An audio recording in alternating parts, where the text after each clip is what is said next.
Hello guys, नमस्कार। कैसे हैं आप लोग। मैं विनोद बिंद आप लोगों का बहुत बहुत स्वागत करता हूं दोस्तों अपने YouTube channel study research centre में। और आज हम पढ़ने वाले गंगा नदी तंत्र के बारे में। ठीक है दोस्तों, तो गंगा नदी का जहाँ से उद्गम हुआ है और जहाँ पे ये मुहाना बनाती हैं उसके बारे में बहुत अच्छे तरह से हम लोग देखेंगे। उनके बीच में कितनी नदियों ने मतलब जल अपना गिराया है, ठीक है, चाहे प्रत्यक्ष रूप से चाहे अप्रत्यक्ष रूप से, उन सब के बारे में हम बहुत अच्छी तरह से देखेंगे।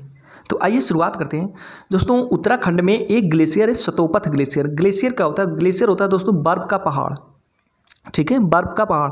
तो उत्तराखंड में 6 किलोमीटर, 7 किलोमीटर, 8 किलोमीटर इतनी ऊंचाई तक चोटियां हैं जिसपे बर्फ़ जमी रहती है। बहुत विशाल मात्रा में बड़े बड़े बर्फ़ के पहाड़ रहते हैं। तो वहीं पे एक सतोपथ नाम का ग्लेशियर है, ठीक है, बर्फ़ का पहाड़ है। वहाँ से एक नदी निकली है, विष्णु गंगा नदी। क्या बोलेंगे इसको? विष्णु गंगा नदी। अच्छा दोस्तों, एक मिनट, इसको थोड़ा बड़ा कर दूँ। एक मिनट ध्यान दीजिएगा। विष्णु गंगा नदी, ठीक है, देखिए ये रहा, ठीक है। और दूसरी साइड से एक और नदी निकली है, धौली गंगा नदी। इसको भी याद रखिएगा, ये नदी रही, ठीक है। अभी कुछ दिन पहले, कुछ महीने पहले दोस्तों, 1-2 महीने पहले धौली गंगा नदी में ही बहुत मतलब भयंकर आपदा आई थी जिसमें सैकड़ों लोगों ने अपनी जान गंवा दी, ठीक है। तो उत्तराखंड एक ऐसी मतलब स्थान है जहाँ पर प्राकृतिक आपदाएँ हमेशा आती रहती है। आप 2013-14 में देख लीजिए केदारनाथ वाला, तो वहाँ पे हमेशा भूस्खलन जैसी घटनाएं होती रहती है, ठीक है ना। प्लस उसके बाद बाढ़ हो गया, तो यहाँ पे बहुत ज़्यादा मतलब ये सब चीज़ें होती रहती हैं। बादलों का फटना आम बात है वहाँ पे। तो ठीक है, याद रखिएगा इसको। तो धौली गंगा नदी सतोपथ ग्लेशियर से निकलती है और दूसरी साइड से विष्णु गंगा नदी निकलती है, ठीक है। और दोनों आकर के एक जगह पड़ता है दोस्तों, विष्णु प्रयाग, वहाँ पे मिल जाती हैं। जब वहाँ पे मिल जाती हैं तो इनकी जो मुख्य धारा है ये अलकनंदा नदी के नाम से बहती है, ठीक है। यहाँ से इस नदी का नाम हो जाता है अलकनंदा नदी। कहाँ तक? देवप्रयाग तक, ठीक है। देवप्रयाग तक, विष्णु प्रयाग से लेकर के देवप्रयाग तक इसको हम अलकनंदा नदी के नाम से जानने लगे। ठीक, थोड़ा और बड़ा कर देता हूँ। अब देखिए क्या होता है, इस अलकनंदा नदी में कई नदियाँ आकर के मिलती हैं, कई छोटी बड़ी कई सारी नदियाँ निकलती हैं, मतलब आकर के मिलती हैं। बट हम मुख्य नदियों के बारे में पढ़ेंगे, ठीक है ना। देखिए इसमें लक्ष्मण गंगा नदी आकर के मिलती है, फिर ऋषि गंगा नदी आकर के मिलती है, कई सारी छोटी छोटी नदियाँ आकर के मिलती है। लेकिन जो मुख्य उसके बारे में देखिए, कर्णप्रयाग एक जगह पड़ता है, वहाँ पे दोस्तों एक नदी आती है, पिंडार नदी। पिंडार नदी आकर के कर्णप्रयाग में मिल जाती है। उसके बाद एक नंदाकिनी नदी आती है और आगे चल करके एक नंदप्रयाग नामक जगह है, ठीक है, वहाँ पे नंदाकिनी नदी मिल जाती है, ध्यान रखिएगा। फिर उसके बाद क्या होता है दोस्तों, मंदाकिनी नदी आकर के एक जगह पड़ता है रुद्रप्रयाग, ये अलकनंदा नदी किनारे वहाँ पे मिल जाती है, ठीक है। इतना समझ में आया आप लोग को। और एक चीज़ और याद रखिए, एग्जाम में कई बार पूछ चुका है कि बद्रीनाथ कौन सी नदी किनारे हैं, तो अलकनंदा नदी किनारे, ठीक है। इस नदी किनारे बद्रीनाथ है आपका धाम। और ये पूछता है केदारनाथ धाम कौन सी नदी किनारे है, तो दोस्तों मंदाकिनी नदी के किनारे आपका केदारनाथ धाम है, ठीक है। अच्छे से याद रखिएगा इसको। अब हमने देखा अलकनंदा नदी के बारे में। देखिए अलकनंदा नदी यहाँ पे आ चुकी है, ठीक है। अब हम देखेंगे भागीरथी नदी के बारे में। एक ग्लेशियर, गंगोत्री ग्लेशियर, वहाँ से एक नदी निकली है भागीरथी नदी, और वो भागीरथी नदी आकर के कहाँ पे मिलती है? अलकनंदा नदी में मिल जाती है, ठीक है, इसको याद रखिएगा। और इसमें भागीरथी नदी में एक नदी आई है भिलंगाना नदी। ये भिलंगाना नदी आकर के भागीरथी नदी में मिल जाती है। और यहीं पे एक बांध बना है, टिहरी बांध। आप लोग नाम सुनेंगे दोस्तों, ये बहुत ही महत्वपूर्ण भारत का बांध है, ठीक ना। अगर किसी दिन ये अगर टूट गया ना तो सोच लीजिए कि इतनी तबाही मचेगी ना कि पूरा दिल्ली तो एकदम साफ हो जाएगा। बहुत बुरी तबाही मचेगी, इतना बड़ा बात है। अगर कभी आप लोगों के पास टाइम मिलता है तो जाइए वहाँ पे घूमिए, देखिए उस बात को। बहुत विशाल बात बनाया गया है। तो भगवान से यही प्रार्थना कीजिए कि कभी टूटे ना, क्योंकि वहाँ पे भूकंप भी बहुत आते हैं। अगर किसी दिन भूकंप नहीं झेल पाया ना तो आप सोच भी नहीं सकते कि कितनी बड़ी तबाही मचाएगा। तो यहाँ बहुत विशाल बात बना है। ये एग्जाम में अक्सर पूछता है कि कौन सी नदी पर टिहरी बांध बना है, तो ध्यान रखिएगा भागीरथी प्लस भिलंगाना, ठीक, समझ में आया। तो ये दोनों नदियाँ आकर के एक जगह पड़ता है देवप्रयाग, यहाँ पे मिल जाती हैं, ठीक है दोस्तों। दोनों नदियाँ आई और यहाँ पे आकर के मिल गई। जब यहाँ पे दोनों नदियाँ मिल गई तो यहाँ से इसका नाम, इस नदी का नाम हो गया गंगा नदी नाम। अब समझ में आया। इसका मतलब कि शुरुआत में जहाँ से ये सब नदियाँ निकली हैं वहाँ से गंगा नहीं निकली है। आपका जब ये दोनों नदियाँ मिल जाती हैं ना तब हम इसको नाम देते हैं गंगा नदी, ध्यान रखिएगा। अब ये गंगा नदी के नाम से उत्तर भारत क्षेत्र में बहेगी, ठीक है। तो देखिए यहाँ पे गंगा नदी होगी। अब ये गंगा नदी के नाम से आ गई और उत्तर प्रदेश में इधर गंगा नदी के नाम से बहने लगे। उत्तर प्रदेश ही नहीं दोस्तों, उत्तराखंड में भी गंगा नदी के नाम से ही बोला जाता है। लेकिन स्पेशली कहने का मतलब ये है ना कि यहाँ से उत्तराखंड में जहाँ से शुरुआत होती है, आपका हरिद्वार हो गया, उन सब के किनारे बहती है, तो वो सब पर्वतीय क्षेत्र नहीं है हरिद्वार, ठीक है ना, तो मैदानी क्षेत्र है। तो वहाँ से गंगा नदी निकलना शुरू हो जाती है, देवप्रयाग से शुरू हो जाती है गंगा नदी के नाम से और आगे बढ़ती है, ठीक है, ध्यान रखिएगा। तो देखिए गंगा नदी यहाँ से निकल करके अपना आती है और एक इसकी जो शाखा है ये आपका पश्चिम बंगाल में चली जाती है और दूसरी शाखा बांग्लादेश में चली जाती है। तो अब इसके बारे में हम देखें कि कौन कौन सी नदियाँ इसके बाएं किनारे मिलती है, कौन कौन सी दाएं, ठीक है। तो देखिए कन्नौज के पास एक नदी आती है रामगंगा नदी, वो आकर के कन्नौज के पास मिल जाती है, ठीक। उसके बाद इधर देखिए प्रयागराज में, प्रयागराज दोस्तों मतलब इलाहाबाद, ठीक है ना, पहले बहुत पहले इसका नाम प्राचीन समय प्रयाग नाम था, तो अकबर आया तो उसने इलाहाबाद कर दिया इसका नाम, ठीक है। तो हमारे योगी बाबा ने इसको फिर से प्रयागराज कर दिया, ठीक है, इसको याद रखिएगा। तो प्रयागराज में एक नदी आती है यमुना नदी, वो आकर के इसमें मिल जाती है।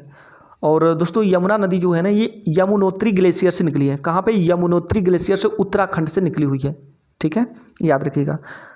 और उसके बाद देखिए गोमती नदी आकर के मिल जाती है इसमें, फिर घाघरा नदी आकर के मिलती है, ठीक है। और इधर से फिर एक नदी जाती है सोन नदी। सोन नदी दोस्तों अमरकंटक पठार से निकली है, अमरकंटक पर्वत से निकली है और ये जाकर के पटना के पास, मतलब पटना से पहले 16 किलोमीटर पहले ही जाकर के गंगा नदी में मिल जाती है, इसको याद रखिएगा। फिर उसके बाद देखिए गंडक नदी आकर के मिलती है, फिर कोसी नदी आकर के मिलती है, फिर महानंदा नदी आकर के मिलती है। अच्छा ये कोसी नदी दोस्तों बिहार का शोक बोला जाता है। क्यों बोला जाता है? क्योंकि ये बहुत मतलब हर साल ये बहुत भयंकर बाढ़ लाती है, बहुत सारी पानी लाती है, पूरा बाढ़ मतलब इतना पानी चारों तरफ हो जाता है कि बहुत भयंकर बाढ़ आ जाता है। और ये हमेशा अपना मार्ग बदलती रहती है। जैसे अन्य नदियां हैं तो अपने रास्ते से ही जाती है ना, लेकिन ये क्या है ना कि इसका जहां मन करेगा वहां से अपना रास्ता कट कर लेती। कट इसलिए कर लेती दोस्तों कि नेपाल से बहुत बड़ी मतलब काफ़ी चट्टानें मिट्टियाँ लेके आती हैं, और जब लेके आती हैं तो भारत में जैसे ही प्रवेश करती हैं तो आगे मिट्टियों को जमा कर देती हैं। जब जमा कर देती है तो सिंपल सी बात, उसको पानी निकलना चाहिए ना, तो अगल बगल से पानी उसका निकलने लगता है। तो इसलिए ये हमेशा अपना मार्ग बदलती रहती है, इसको याद रखिएगा। और ये महानंदा है दोस्तों, ये महानदी नहीं है दोस्तों, ये महानंदा है, ठीक है ना। ये दार्जिलिंग पश्चिम बंगाल के पर्वतों से मतलब पहाड़ियों से निकल के आई है और यहाँ पे अपना मुहाना बना दी है। किसमें? गंगा नदी में। एक चीज़ याद रखिएगा, एग्जाम में कई बार पूछता है कि आपका ये गंगा नदी के मतलब बाएं से मिलने वाली नदियाँ कौन कौन सी हैं और गंगा नदी में दाएं से मिलने वाली नदियाँ कौन कौन सी हैं। तो बाएं से मिलने वाली जो नदियाँ हैं रामगंगा, गोमती, घाघरा, गंडक, कोसी, महानंदा, इसको याद रखिएगा, ठीक है, क्रम भी पूछ लेता है। और दाएं से मिलने वाली आपकी यमुना है, सोन नदी है, इसको याद रखिएगा। तो देखिए पश्चिम बंगाल में जैसे पहुँचती है तो पश्चिम बंगाल में ये जो गंगा नदी है ये दो भागों में बढ़ जाती है। एक भाग जो है ये दोस्तों अपना पश्चिम बंगाल में ही मतलब होते हुए बंगाल की खाड़ी में चली जाती है, और जो दूसरा भाग है वो आगे बढ़ जाता है बांग्लादेश में, मतलब दूसरे देश में बांग्लादेश में प्रवेश कर जाती है। तो ध्यान रखिए जब इसका दो भाग में वितरित हो जाता है जल, तो पहले जो पश्चिम बंगाल में जो कोलकाता के किनारे से होते हुए जाती है उसको हम हुगली नाम बोलते हैं। क्या बोलते हैं? हुगली बोलते हैं दोस्तों। उसको गंगा नदी नहीं बोलेंगे, उसको हुगली नदी बोलते हैं, ठीक है। वो और कोलकाता जो है ना ये हुगली नदी के किनारे है, ध्यान रखिएगा। और जो दूसरी शाखा है उसको हम भागीरथी नदी बोलते हैं। जैसे ही ये दो शाखाएं बट गई तो इस गंगा नदी को हम एक तो नाम दे दिए हुगली नदी और दूसरा नाम दे दिए हम भागीरथी नदी। तो भागीरथी नदी फिर बांग्लादेश में जाती है, तो ये यहाँ पे ब्रह्मपुत्र नदी आती है और इस गंगा नदी में मिल जाती है। जब इस गंगा नदी में मिल जाती है तो इसको हम बोलते हैं पद्मा नदी। अच्छा ध्यान रखिए, चाहे मैं इसको गंगा बोलूँ, चाहे भागीरथी बोलूँ, चाहे पद्मा बोलूँ। दोस्तों देखिए इसका नाम कई जगह चेंज हुआ है, तो अब कुछ भी बोलिए, आप कन्फ्यूजन आपको नहीं होना कि हाँ गंगा है कि भागीरथी कि पद्मा है। बस आपको बता दिया गया है कि स्पेशली इस जगह को भागीरथी बोलते हैं, इस जगह को पद्मा बोलते हैं, इस जगह को हुगली बोलते हैं, लेकिन है तो गंगा की मुख्य शाखा ना, मतलब गंगा ही तो है ना, ध्यान रखिएगा इसको। तो जब गंगा नदी में आकर के ब्रह्मपुत्र नदी मिल जाती है तो दोस्तों वहाँ से उसका नाम हो जाता है पद्मा नदी, ठीक है ना। एग्जाम में कई बार पूछा है कि ब्रह्मपुत्र नदी जब गंगा में मिलती है तो वहाँ पे किस नाम से उसको जानते हैं, तो पद्मा नदी। एग्जाम में ये भी पूछा है कि जो ये गंगा नदी है ये बांग्लादेश में किस नाम से प्रवेश करती है, तो भागीरथी नदी, इसको याद रखिएगा। अब देखिए पद्मा नदी आगे बहती है तो एक नदी आती है मणिपुर से निकल करके, बराक नदी, उसी को बोलते हैं मेघना नदी। तो वो मेघना नदी आकर के गंगा नदी में मिलती है, तो वहाँ से गंगा नदी का नाम हो जाता है बराक नदी या मेघना नदी, ध्यान रखिएगा इसको। तो इस तरह से बराक नदी लास्ट में आकर के यहाँ पे मिल जाती है। जब मिल जाती है तो एग्जाम में दोस्तों कई बार ये पूछता है ना कि जो गंगा नदी है इसकी मतलब किस नाम से बंगाल की खाड़ी में अपना जल गिराती है। तो याद रखिएगा बराक या मेघना नाम करेगा, नौ की गंगा, ठीक है ना। तो देखिए कई जगह गंगा नदी का नाम चेंज हुआ। यहाँ से शुरू हुई गंगा, तो जब दो शाखाओं बटी तो हुगली हो गई, इधर भागीरथी हो गई। फिर जब ब्रह्मपुत्र मिली किससे, गंगा से, तो वहाँ पे पद्मा नाम हो गया। फिर उसके बाद पद्मा नदी में जब बराक या मेघना नदी मिली तो उसका बराक नाम हो गया, बराक नदी या फिर मेघना नदी। तो मेघना नदी अपना जल किस में गिराती है, बंगाल की खाड़ी में गिरा देती है। इसको याद रखिएगा, ठीक है। अब देखिए यमुना नदी की बात करें दोस्तों, इसके बारे में थोड़ा सा जान लीजिए। यमुना नदी आपका उत्तराखंड के यमुनोत्री ग्लेशियर से निकलती है, ठीक है ना, यमुनोत्री ग्लेशियर से।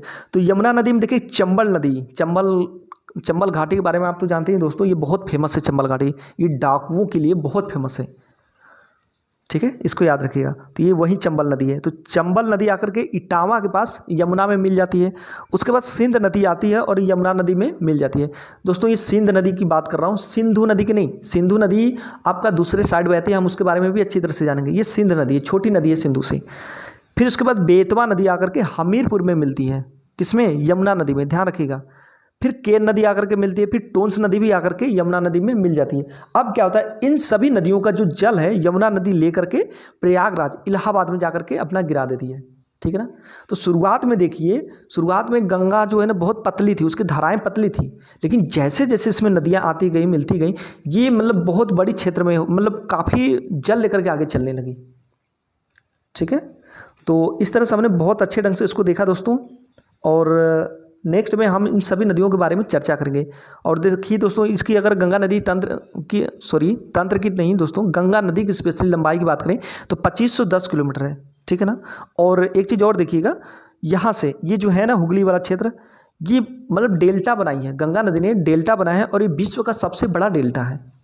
डेल्टा का मतलब दोस्तों कि जैसे कि कोई नदी पानी लेकर के जा रही है अपना, ठीक है, तो बीच में अवरोध पड़ गया। अवरोध का मतलब कि कठोर मिट्टी पड़ गई तो वो अपना रास्ता बदलने लगती है इधर उधर। सिंपल सी बात है, जब रास्ता मतलब उस मिट्टी को काट नहीं पाएगी तो अगल बगल इधर उधर जाने लगी। तो इससे क्या होता है कि कई जगह इधर उधर उल्टा सीधा अपना जगह मतलब जो जल है फैल के इधर उधर करके आगे की तरफ बढ़ने लगता है।